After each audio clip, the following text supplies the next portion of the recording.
Pertama ini, bagaimana cara mengubah arus AC ke arus DC? Marilah kita pelajari dulu apa itu arus AC dan apa itu arus DC. Mari kita belajar via YouTube. Pep, pep, pep, pep, pep, pep. Nah,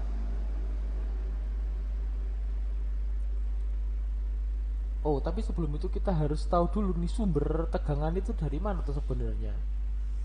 Ya, jadi baterai yang kita kenal selama ini itu hanyalah media penyimpan energi listrik, jadi bukan pembangkit listriknya ya. Sedangkan pembangkit listriknya, semua pembangkit listrik itu memiliki konsep yang sama, yaitu konsep ini alternator.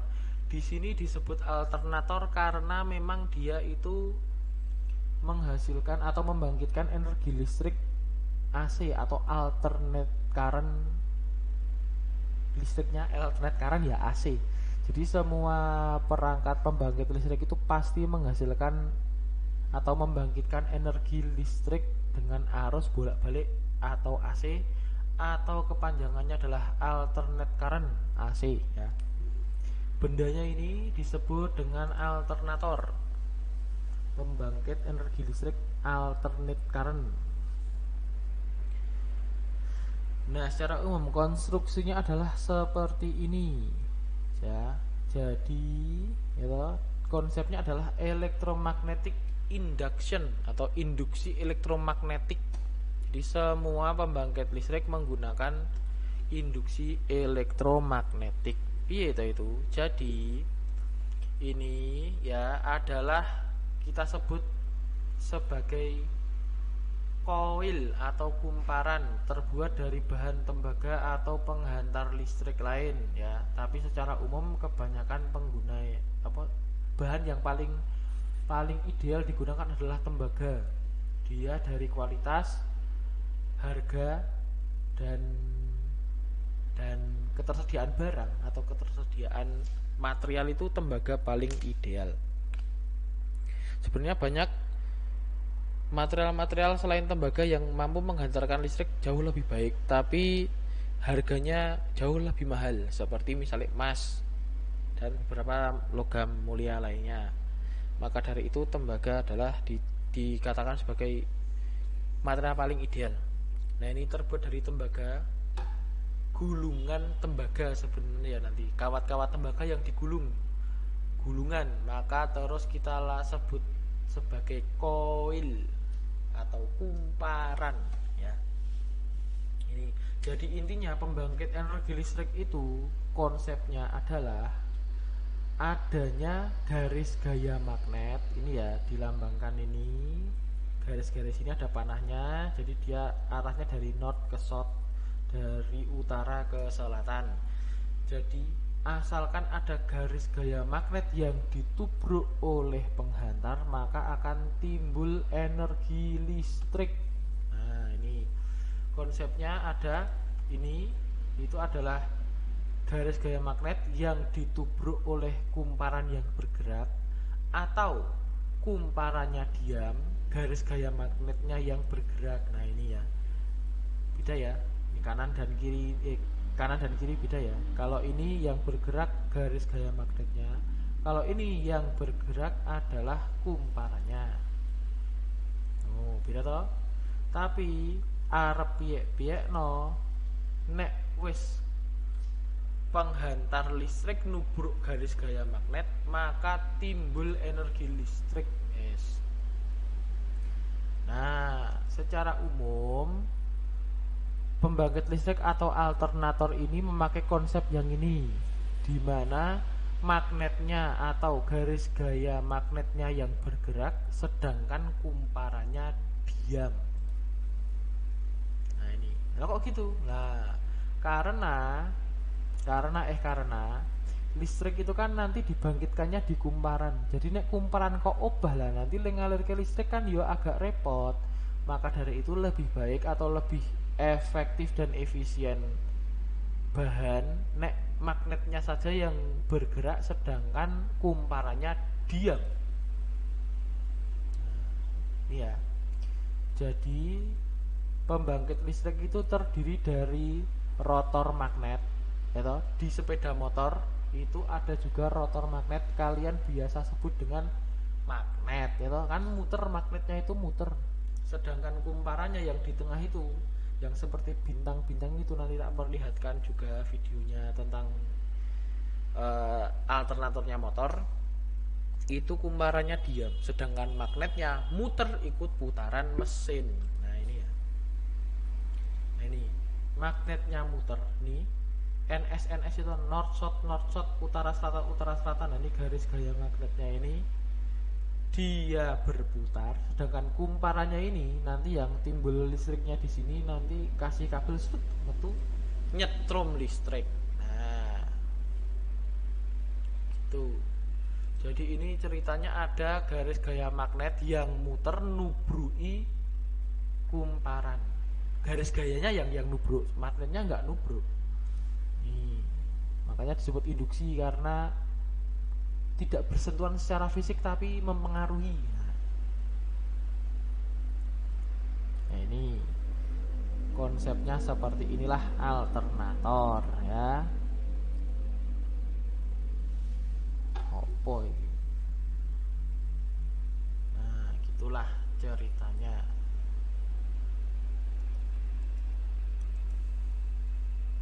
Nah, jadi ini ya. Ini kan magnet yang berputar, sedangkan ini adalah sepul atau kumparan tadi yang bentuknya sudah disederhanakan. Jadi ben ketok. Nek tadi kan ruwet bentuknya, macam ini kan ruwet bentuknya. Nah, inilah macam ini ruwet bentuknya. Nah, ini disederhanakan seperti ini. Kalau kalian lihat di sini ada arah aliran arus listrik itu, nek dilihat gitu loh, ini panah ke sini, panah balik gitu, balik ini panah sono, jadi adanya gerakan arus listrik yang maju mundur. Nah itulah disebut tegangan arus listrik AC, alternate current atau arus bolak balik. Nah itu tentang konsep pembangkitan energi listrik. Nah jadi semua pembangkit listrik mesti ngetok tegangan AC, tidak mungkin DC kecuali kalau sudah disearahkan. Nah bagaimana menyarahkannya, kita lihat video yang ini, kita lihat perbandingannya ya. Ini ditunjukkan pada grafik tegangan voltage, jadi arah sini itu semuanya tegangan ya, naik dan turun itu tegangan. Ini adalah tegangan 0 ya, tegangan 0, tegangan plus 0, dan tegangan min gitu ya. Kita lihat animasinya. Nah ini kalau gede kecepet cerot. Nah ini kalau misal tegangan AC itu ada plusnya, ada netral atau nolnya, ada minnya, nol lagi sini. Nek DC ini plus terus itu DC. Nek AC ono naik turun DC enggak. Gitu. Periodically reverse direction atau secara periodik ada reverse itu balik, arah baliknya. Jadi ada naiknya, ada turunnya secara periodik, garis waktu. Sedangkan kalau yang DC ini dia hanya flows in only one direction atau mengalir dalam satu direksi arah, satu arah tok. Nah, neng plus terus nggak ada minnya, nggak ada minusnya ya. Nih seret gitu ya toh. Nah terus nek di sini dalam video ini tegangan AC itu didapat dari sumber energinya dari PLN atau pembangkit listrik negara ya. Pokoknya tegangan rumah inputannya itu mesti AC. Kemudian jadi DC itu ketika digunakan pada perangkat elektronik. Jadi perangkat elektronik itu sebenarnya makan DC ya, misalnya TV. Nah jadi di sini akan dijelaskan mengubah AC menjadi DC karena kebutuhan untuk nyetel TV. Nah secara konsep yo sama, yang digunakan di motor itu yo alternator menghasilkan arus AC diubah jadi DC untuk ngiseni baterai ya toh, ngiseni energi untuk CDI ya toh, ngiseni energi untuk ECU kalau yang injeksi, ngiseni energi untuk speedometer, untuk lampu-lampu dan lain sebagainya. Nah, jadi pengubahan arus dari AC ke DC itu disebut dengan rectification, atau ini artinya ya mengubah alternate current atau AC to direct current atau DC. Caranya gimana? Nah, secara umum itu caranya ya seperti ini, dengan menambahkan dioda dan juga kapasitor sebagai penyetabil tegangan. Nah, kalau di sini konsepnya adalah pertama kali sebelum diubah jadi DC itu ya ini ini ya. Maaf. Maksudnya ini tegangannya 2230 volt AC nanti diubah menjadi 12 volt DC. Jadi dari gede jadilah kecil ya. Seperti di motor juga sama. Jadi tegangan keluaran alternator atau keluarannya dari magnet yang kalian sebut magnet itu ya, dari alternator itu sampai dengan di atas 20 volt. Di atas 20 volt AC ya. Kemudian ketika mau digunakan untuk kelistrikan sepeda motor diubah menjadi rata-rata 12 volt DC. Jadi dari 20 volt turunkan dulu jadi 12, baru digunakan untuk mengisi keperluan kelistrikan motor.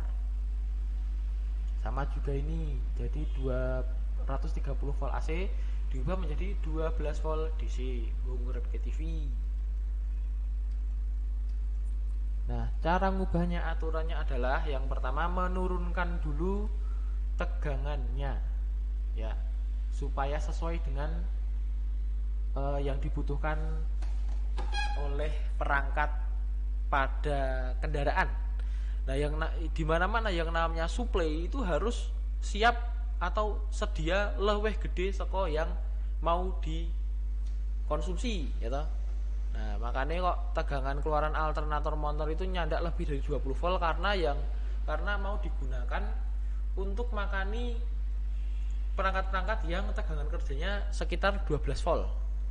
Nah, itu misalnya kok supply ini dari alternator itu 6 volt mau ngasih makan CDI atau speedometer yang makannya itu butuh tegangan 12 volt yo raiso. Maka dari itu jenenge supply itu harus lebih besar daripada yang disuplai ya, dari kebutuhannya. Nah, macam itu. Nah, jadi yang pertama itu stepping down atau menurunkan dulu level tegangannya. Yang kedua mengkonvert atau mengubah AC menjadi DC dengan power converter circuit atau sirkuit pengkonverter energi. Nah, gitulah. Nah, terus mengubah ini pure DC, jadi tegangan DC yang pure ya, yang masih murni menjadi pulsating DC ya. Artinya adalah pokoknya DC yang murni itu masih belum bisa digunakan secara optimal untuk ngasih makan perangkat elektronik, jadi harus diolah lagi. Gitu. Gitu. Kemudian meregulasi tegangan DC. Jadi diregulasi itu artinya diatur, jangan sampai kelebihan, jangan sampai kekurangan, atau diperlembut, dibuat semut. Nah, ini ya. Jadi ketika menurunkan tegangan itu adalah ini tegangan yang tadinya tinggi, kemudian di motor oleh regulator atau kiprok itu diturunkan dulu menjadi 12, dari 20 sekitar 20 volt AC dari alternator motor ya dari PLN 230 dari alternator motor di atas 20 volt AC diturunkan menjadi 12 volt AC. Jadi diturunkan dulu masih AC pula. Setelah itu oleh dioda yang ada di dalam kiprok motor itu akan diubah dari AC menjadi DC. Nah, caranya piye? Di video ini akan ditunjukkan kok iso dari AC jadi DC padahal cuma modal dioda. Nah, seperti ini ya guys. Jadi dioda itu ini fungsinya adalah untuk memblok tegangan atau aliran arus, memblok aliran arus. Jadi nek misale dia itu cuman bisa dilewati dari sini ke sini, tapi nek dari sini ke sini udah nggak bisa masuk. Nah, contohnya ini, ceret. Tanpa dioda, baterai dibolak-balik, lampu tetap urip. Nah, ini lampu filamen ya. Jadi bukan lampu LED. Lampu filamen. Nah, nek lampu filamen baterai mau dibolak-balik tetap nyala. Misalnya nek kalian masang rating motor, itu kalian mau membolak-balikkan plus minus kabel. Jadi nek misalnya Hyundai itu rak plus orange, mine hijau misalnya. Ya kamu balik aja itu. Plus minus tuncepan itu tetap urip ratingnya karena dia lampu filamen. Nah, macam ini. Tapi nek pakai dioda ini, ya toh, nanti nek misalnya arusnya itu bergerak kebalik, nah ini ya toh kebalik kan ini rene bisa nyala. Nek ini rene wah keblok ini nggak bisa nyala. Itulah kinerja dari dioda. Nah, pada apa namanya, kelistrikan motor itu misalnya yang lampu kepala masih itu kan lampu kepalanya filamen ya, bukan LED ya. Lampu kepala motor itu kan filamen. Kalau yang sekarang memang LED, tapi yang dulu kan filamen. Nah, itu mau pakai langsung dari sepul lampu masuk ke situ tegangannya AC ya urip wong, soalnya yang penting kan nganu terlalui oleh arus listrik. Mau AC mau DC tetap nyala nek lampu filamen. Nah, di sini ya toh, digambarkan kalau misalnya arus AC itu dia ada nolnya, ada plusnya, ada minnya. Nah, di sini kita lihat meter AC atau alat ukur tegangan AC-nya itu yo bolak-balik gitu karena dia yo plus, yo netral, yo min. Ya gini, ngene iki lah. Nah, untuk lampu filamen macam ini dia mau pakai tegangan AC tetap aja nyala. Jadi dia gini ya. Terus bleret urip neh. Nah, ini bleretnya ketika dia di 0 volt karena tidak ada aliran arus listrik, makanya dia tidak berpijar. Bisa diperhatikan lagi ya. Pokoknya lampu pijar itu watone ada listrik urip, mau listriknya AC mau listriknya DC tetap urip. Cuman kan kalian juga tahu nek lampu motor itu dari sepul karena tegangannya kan AC, jadi dia seperti ini ya, ada plusnya, ada minnya, ada netralnya. Pas dia netral atau pas dia tidak ada aliran arus yang mengalir ya dia mati. Nanti ini ada arus mengalir lagi, walaupun mau dia plus mau dia minus dia tetap nyala. Makanya ketika putaran rendah lampu itu akan mati urip seperti plik plik plik plik. Nah gitu toh. Nah itu karena memang gitu, ada arus 0 ada minusnya, ada plus 0 minus, ada plus 0 minus, yes, gitu-gitu. Makin gede putaran mesin maka uripe makin stabil ya, persis gini podo ae. Nah gini ya.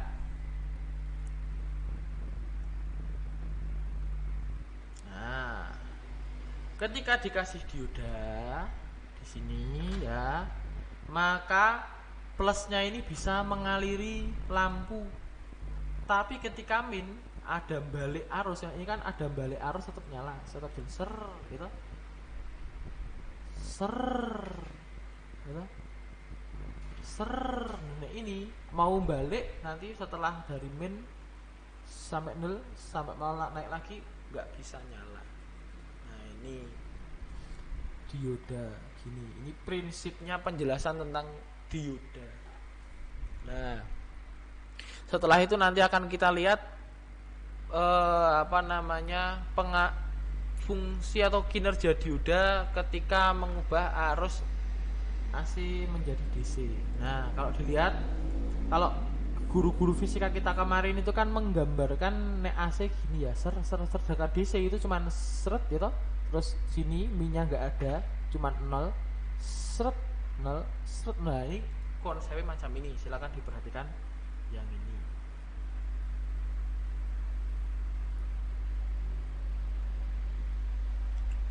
Nah, itu seret muncul lagi 0 itu seret naik seret 0 mandek, nggak sampai minus.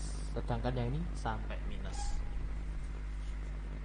Nah, by adding diode, negative half cycle of the current was cut off. Jadi dengan memasang dioda di sini, maka siklus separuh siklusnya yang ke main yang ini itu hilang atau cut off, raiso liwat.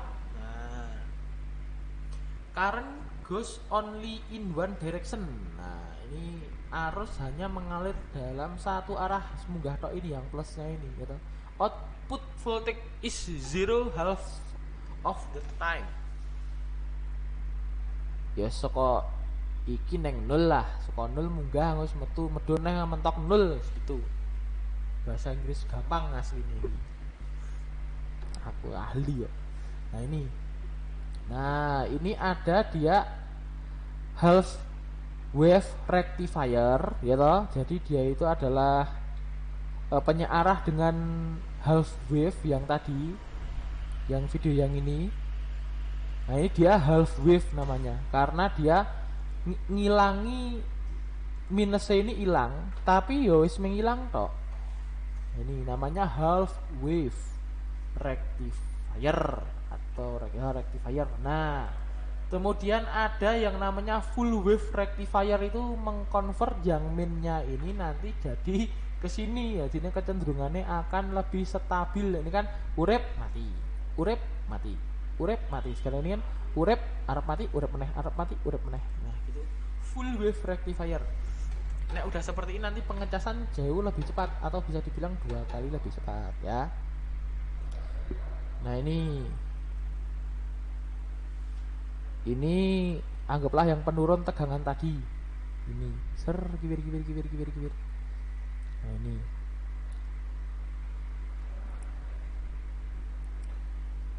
Nah, nek misalnya dipasang, nek tadi kan satu dioda itu mine ya wis hilang gitu, sedangkan nek dipasang 2 dioda atau dioda ganda itu akan membuat tegangannya itu jadi lebih stabil, rano mati nih. Itulah. Inputnya itu AC, keluarnya DC, tapi rano mati nih. Kalau dilihat lampunya yo mati nih raswe lah, mati nih pas 0. Sedangkan pas dia ada tegangan urip lagi. Nah, secara konsep yang dipasang juga di regulator atau kiprok itu diodanya dioda bridge semacam ini. Kalian bisa beli di toko elektronik juga udah banyak, namanya dioda bridge. Atau apa ya, kalau kalian tanya, Mbak tuku dioda sing ndi Mas, sing kotak apa sing biasa? Sing kotak. Nah, nek sing kotak nanti akan ketemu dioda yang macam ini, isinya dioda yang disusun seperti ini. Nah, akan menimbulkan tegangan yang dia full wave. Nah, ini dioda bridge. Nah, selanjutnya tegangan yang seperti ini itu ini full wave is rectified ya toh, but voltage is not stable. Nah, ini tegangannya walaupun sudah full wave tapi belum stabil, harus disestabilkan lagi supaya lebih efektif ketika digunakan untuk menyalakan perangkat gitu. Maka dalam kiprok itu juga dikasih ini kapasitor ya, obtaining pure DC from pulsating DC. Nah, smoothing ini adalah mensemutkan atau memfilter tegangan yang DC full wave ada naik turunnya tadi menjadi DC full wave yang misalpun ada turunnya dia tidak signifikan atau dia itu kecenderungan roto. Nah, ini ya, ini DC yang tidak difilter dengan kapasitor, sedangkan ini tegangan DC yang sudah difilter, dia tidak nyandak ke 0 karena ketika waktu 0 dia disuplai oleh kapasitornya ini. Kapasitor itu nyimpannya cepat, ngetok gini ya cepat. Nah, macam itu.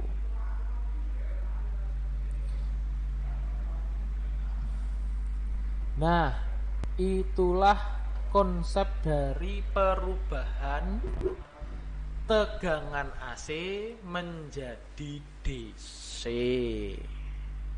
Nah, semacam itu. Jadi nek kalian lihat di regulator ini nanti tak ketokkan yang jero kiprok iki ora ning jero kiprok, tapi dilihat dari luar itu kiprok iki yo eneng kapasitore. Nanti kita lihat.